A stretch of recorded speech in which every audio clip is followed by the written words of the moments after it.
तो राखी कब बांधे हैं? राखी में भद्रा है। अब ये बताओ कि राखी कब बनवा? पहले तो ये बताओ राखी किसको बांधी जाती है? किसको राखी बांधी जाती है? रक्षा करने वाले को। अब तुम्हारी बहन तुम्हारे साथ चल रही है और तुम्हारी जिंदगी में हर पल वो तुम्हारा साथ दे रही है कि नहीं? रक्षा करने वाली राखी आप अपनी बहन को भी बांध सकते हो। दो बेटियां आपस में बात कर रही थी, मेरा भाई नहीं है गुरुजी, मैं क्या मेरे बुआ के लड़के को राखी बांधने जाऊं? मैं क्या मेरे मामा के बच्चे को राखी बांधने जाऊं? मैं क्या उसको? राखी बंधवाने वाले के मन में ही नहीं है, क्योंकि उसके मन में आ रहा है 500 रुपए देना पड़ेगा, उसकी मम्मी के मन में आ रहा है कपड़े दिलवाना पड़ेंगे। पर तुम्हारे भीतर ऐसा भ्रम उत्पन्न कर दिया कि राखी के लिए लड़का होना जरूरी है, भाई होना जरूरी है। शिव महापुराण कथा कहती है जो तुम्हारी रक्षा करे राखी उसके हाथ में होना चाहिए। तुम्हारी बहन जरूरी नहीं कि भाई होगा तो राखी बंधेगी। तुम्हारी बहन तुम्हारी रक्षा कर रही है, राखी बांधिए। रक्षा करने वाला पिता भी होता है। बेटी अपने बाप के हाथ में भी राखी बांध सकती है, वो रक्षा करता है। भाई रक्षा करने वाला है, भाई के हाथ में राखी बांधी है। और मेरा गणेश, मेरा शिव, मेरा ओघड़दानी, मेरा लड्डू गोपाल, मेरा कृष्णा, मेरा राम, जो भगवान तुम्हारे घर में है राखी उनको भी बांधिए, वो तुम्हारी रक्षा करते हैं। राखी गुरु को भी बांधी जाती है, क्योंकि गुरु रक्षा करने वाला होता है, मार्ग प्रशस्त करने वाला होता है। राखी हमारी जिंदगी का एक सुख देने वाली, राखी हमारी, ऐसा नहीं कि केवल मनुष्य को राखी बनती है, आपके गौ माता भी अगर आपके यहाँ है तो गाय भी तो आपकी रक्षा करने वाली है, वो उसकी रक्षा भी हमें करना है और वो हमारी रक्षा करे। जिस वृक्ष को तुमने बड़ा करा, एक पेड़ को तुमने पाला बड़ा करा, उस पेड़ को तुम अपना बनाकर, अपना जानकर वृक्ष को उस लायक तुमने बना दिया कि वो दुनिया की रक्षा करेगा। उस वृक्ष को ऐसा बना दिया कि दुनिया को छाया देगा। उस वृक्ष को ऐसा बना दिया कि यह दुनिया का भरण पोषण करेगा। तो वो वृक्ष भी दुनिया की रक्षा करने वाला है। प्रकृति से प्रेम करो और पेड़ को भी राखी बांध सकते हो। रक्षा करने वाले को राखी, जो तुम्हारी रक्षा करे। एक मां अपनी बेटी की, अपने बच्चों की रक्षा करती है। ये जरूरी नहीं कि तुम हमारा भाई नहीं है अब हम किसको राखी बांधे, हम किसको भाई बनाएं, हम किसको भाई बनाएं, हम किसको भाई बनाएं। जी ये भाई बनाने के चक्कर में धोखे में मत आ जाना, कहीं एड़े गेड़े नट्ठू खेड़े के राखी मत बांधिया ना। नहीं तो मालूम पड़े वो एक राखी तो बनवाएगा और मालूम पड़े पूरी जिंदगी तेरी बर्बाद कर दे। इसलिए जो घर में है, बहन है, कुटुंब है, परिवार है, उसमें राखी बांधिए। बहुत भ्रम फैला रहे हैं लोग बाग, नाटकों के माध्यम से बहुत भ्रम फैला रहे हैं। कितना सुंदर व्याख्यान। तो राखी कब बांधे हैं? अब मूल प्रसंग तो छूट ही गया, कब बांधे? अब तुम बोलो। मेरा निवेदन केवल इतना है, आप बाबा का स्मरण कर कर, बाबा का नाम लेकर, वैसे तो शिव का नाम ऐसा है कि वो अजर और अमर है। मेरे बाबा का बनाई गई हर घड़ी, हर पल, हर क्षण मेरे बाबा का है। उसका नाम लेकर रात्रि के 9 बजे के बाद आप भगवान की राखी का स्मरण कर कर बांधो, कोई मना नहीं। शिव तत्व को। त्योहार कब का है? राखी का त्योहार कब लिखा है पंचांगों में, कैलेंडर में? ठीक है, तो मनाना, दिल से मना, आनंद के साथ। अब किसी ने पूछा कि गुरुजी राखी बांधने का तो ठीक है आपने मुहूर्त बता दिया, मम्मी गुलाब जामुन बनाई वो कब खाए? तो निवेदन है जब तुम्हारी मर्जी पड़े दिन भर। राखी में भद्रा है, खाने में भद्रा नहीं है। तुम तो अच्छे से खाओ दपट के, कोई मना, तुम खाओ दिल से। तुम्हारा दिन भर ऐसा बीतना चाहिए, ऐसा नहीं कि मुंह उतार के बैठे रहो राखी तो, पर दिन भर तुम्हारे चेहरे पर प्रसन्नता होना चाहिए और मिठाई का आनंद होना चाहिए। दिन भर तुम्हारे चेहरे पर प्रसन्नता हो कि आज रक्षाबंधन है। नहीं तो त्योहार को तुम छोटा कर दो, सुकुड़ दो, ऐसा नहीं। बड़ा हमारा दिन भर त्योहार रक्षाबंधन का, खूब एंजॉय करो, अपने जीवन को आनंदित करो। और मेरे भोलेनाथ को आप अपना भाई बनाओ, मेरे शंकर को अपना रक्षा करता बनाओ। मेरा देव अधिदेव महादेव तुम्हारे से कदम मिलाकर चले, यही भाव रखते हैं। शिव तत्व की प्राप्ति, शंकर का करो, भगवान की भक्ति करो, शिव की आराधना। मीट ऊपर हो जाए, उसके बाद आप भगवान का भजन करते हुए खूब रक्षाबंधन का त्योहार आनंद से मनाइए। शिव की भक्ति को प्राप्त, जैसे उसमें श्रीफल, जिसमें जल हो, पानी हो, और पानी वाला फल जब हाथ में देकर रक्षा सूत्र बांधती है बहन, तो भाई का भी घर भरा रहता है और बहन का भी घर भरा रहता है। भाई का भी घर भरा और बहन का भी, जिसमें जल भरा हो, जिसमें पानी भरा हो, वो श्रीफल होना चाहिए। और गोला पर हाथ में जब रक्षा सूत्र बंधे, जब राखी बंधे, तो तुम्हारे हाथ में श्रीफल होना चाहिए, नारियल होना चाहिए। क्यों? पहले की श्रीफल कार्तिकेय बाबा का प्रतीक है, श्रीफल संत का प्रतीक है, स्कंद का प्रतीक है, फल की मूलता है। यहां नारियल का जो श्रीफल है उसकी मूलता है। और कितनी सुंदर। तो दो चीज में से जब श्रीफल भाई भेंट रख कर देता है अपनी बहन को, तो बहन श्रीफल वहीं भाई के घर छोड़ देती है, भेंट का कुछ भाग लेकर चल देती है। ये बहन का प्रभाव। रक्षा सूत्र को लोगों ने बिगाड़ दिया। आज के जमाने में तो रक्षाबंधन का भी महत्व लोग नहीं जानते कि कैसे रक्षा सूत्र बनना चाहिए, कैसे रक्षाबंधन होना चाहिए। उसका भी विशेष महत्व होता है भाई, उसकी भी मूलता होती है। और एक बात कहूंगा आज रक्षाबंधन पर, आपको अच्छी लगे तो आप स्वीकार करना, ना लगे तो आप छोड़ देना। वैसे भी सीवर वाला महाराज ताड़ी तड़ी बोले ही बोले है, उसमें क्या दिक्कत? तो बोलने में तो कोई पीछे हटूंगा नहीं।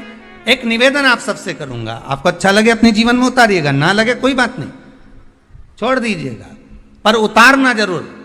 बहन से प्रॉपर्टी के चक्कर में कितना भी झगड़ा चल रहा हो, बहन का भाई से एक मकान के चक्कर में कितना भी झगड़ा चल रहा हो, संपदा के चक्कर में कितना भी झगड़ा चल रहा हो, तो भी निवेदन करूंगा, बहन और भाई तुम खूब लड़ो प्रॉपर्टी और जमीन के लिए, पर रक्षाबंधन के दिन कम से कम एक दूसरे के नहीं भी जाओ तो फोन लगाकर जीजी और बहन भाई से, भाई बहन से एक बार तो बात कर लो। क्योंकि धन अपनी जगह रह जाएगा साहब, वहां धन नहीं जाने वाला, आपका व्यवहार जाने वाला है, आपका प्रेम रक्षा सूत्र के रूप में बहन अपने भाई के हाथों में एक रक्षा सूत्र बांधकर भाई से एक प्रतिज्ञा लेती है। ब्राह्मण, साधु, संत और बहन बेटी, ये तीन काल का हरण करती है, इसलिए इन तीनों की महत्वता। जब ये राखी जो बनती है ना, ये रक्षा सूत्र जो तुमने बांधा है, जो मोली जो बांधते हैं, कलेवा जो बांधते हैं, ये रक्षा। आप नारियल का गोला दो, 50 बार दो, 10-10, 20-20 गोले दे दो, 50-50 गोले दे दो, मना नहीं है, हैं? 2-4-8 झोला भर के दे दो, हम वो भी मना नहीं करे, एक बोरा भर के दे दो, उसका मना नहीं। पर श्रीफल की मूलता है, यहाँ नारियल का जो श्रीफल है उसकी मूलता है।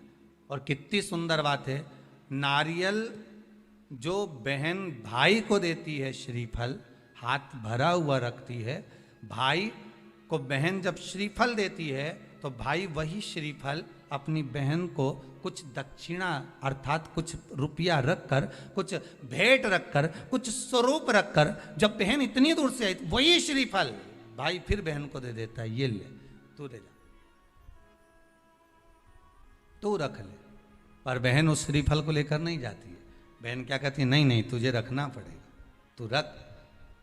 तो दो चीज में से जब श्रीफल भाई भेंट रख कर देता है अपनी बहन को, तो बहन श्रीफल वहीं भाई के घर छोड़ देती है, भेंट का कुछ भाग लेकर चल देती है। ये बहन का प्रभाव।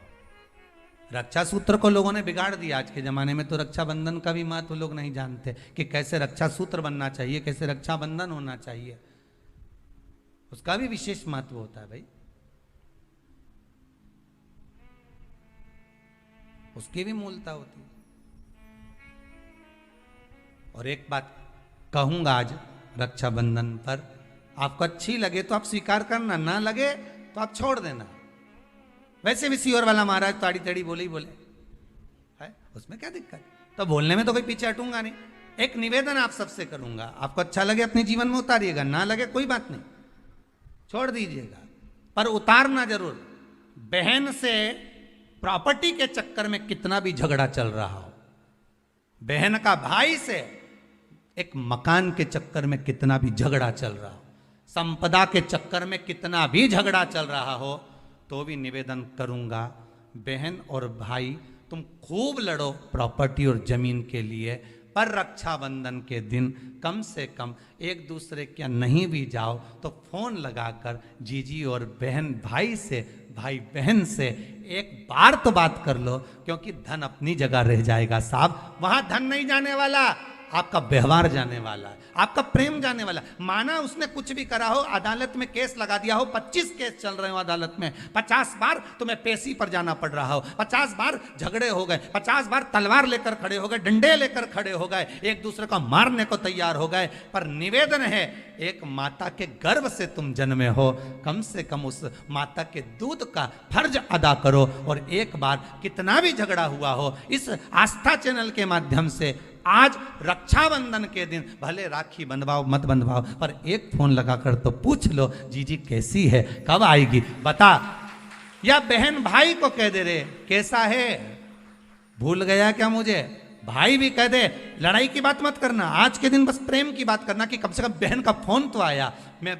मेरा मन कहता है, मेरा दिल कहता है कि शायद दिवाली पर जितनी आतिशबाजी नहीं हुई होगी उतनी आतिशबाजी आपके दिल में होगी, कि जिससे केस चल रहा है वो फोन लगाकर पूछ रहा है कि भाई ने पूछा बहन से, बहन ने पूछा भाई से कैसे हो, भाभी से बात कर लो, थोड़ा बच्चों से बात कर लो। माना अदालत में देखा जाएगा, लड़ाई झगड़े सब होंगे, सब कुछ होगा, कौरव और पांडवों की कथा तो देखो रे कितनी सुंदर है,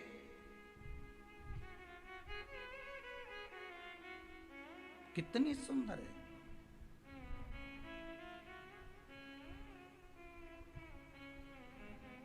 पांडवों की बहन सुभद्रा राखी बांधने कौरवों को जाती है, कौरवों की बहन राखी बांधने के लिए पांडवों को जाती है। जरा विचार करिए,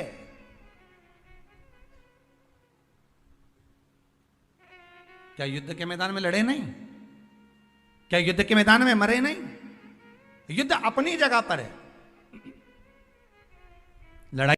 नारियल जो बहन भाई को देती है श्रीफल, हाथ भरा हुआ रखती है, भाई को बहन जब श्रीफल देती है तो भाई वही श्रीफल अपनी बहन को कुछ दक्षिणा अर्थात कुछ रुपया रखकर, कुछ भेंट रखकर, कुछ स्वरूप रखकर, जब बहन इतनी दूर से आई वही श्रीफल भाई फिर बहन को दे देता है, ये तू ले। कम से कम एक दूसरे के नहीं भी जाओ तो फोन लगाकर जीजी और बहन भाई से, भाई बहन से एक बार तो बात कर लो, क्योंकि धन अपनी जगह रह जाएगा साहब, वहां धन नहीं जाने वाला, आपका व्यवहार जाने वाला। आपका आज रक्षाबंधन के दिन भले राखी बंधवाओ मत बंधवाओ, पर एक फोन लगाकर तो पूछ लो जीजी कैसी है, कब आएगी बता, या बहन भाई को कह दे रे कैसा है, भूल गया क्या मुझे। ब्राह्मण साधु संत और बहन बेटी ये तीन काल का हरण करती है, इसलिए इन तीनों की महत्वता। रक्षा सूत्र के रूप में बहन अपने भाई के हाथों में एक रक्षा सूत्र बांधकर भाई से एक प्रतिज्ञा लेती है कि आप इस भूमि पर जब तक मेरे प्राण हैं तब तक मेरी रक्षा करोगे।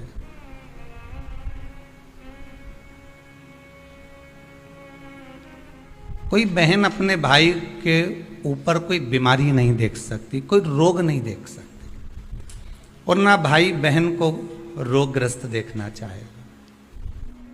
रक्षाबंधन के पहले अपनी अपनी ननंद के पास जरूर लगाओ और फोन लगाकर बोलो जीजी कब आएगी तू, सुन साड़ी माड़ी लेकर मत आना, या अलमारी भरी पड़ी है मेरी साड़ियाँ पहन लेना। क्यों, किस लिए, कारण क्या है? क्यों? माता लक्ष्मी जी ने जाकर राजा बलि की धर्म पत्नी के वस्त्र को क्यों लिया था? लक्ष्मी जी के भाई हैं राजा बलि, क्यों लिया? ऐसा वस्त्र में क्या था? क्यों कहा जाता है जीजी मेरी साड़ी पहन लो?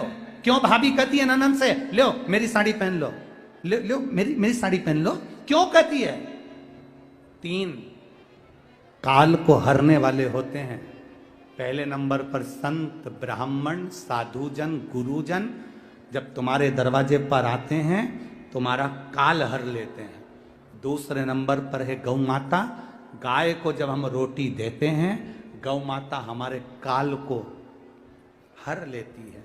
तीसरे नंबर पर है बहन बेटी, जब हमारे यहाँ आती है और हम कह देते हैं जीजी ये मेरी साड़ी है पहन लो, घर से साड़ी लेकर मत आना, जब हम उसको साड़ी पहनने को दे देते हैं तो एक ननन बहन बेटी ऐसी होती है जो अपने भाई के घर के काल को भी हर लेती है, वो बहन बेटी होती है। पर आप में से कई माता ऐसी भी बैठी है जो अपनी एक साड़ी नहीं दे, और अगर ननन पहन लेना तो 25 बार के बता दे जी जी मेरी है, जी जी अच्छे से बैठो साड़ी फट जाएगी मेरी है।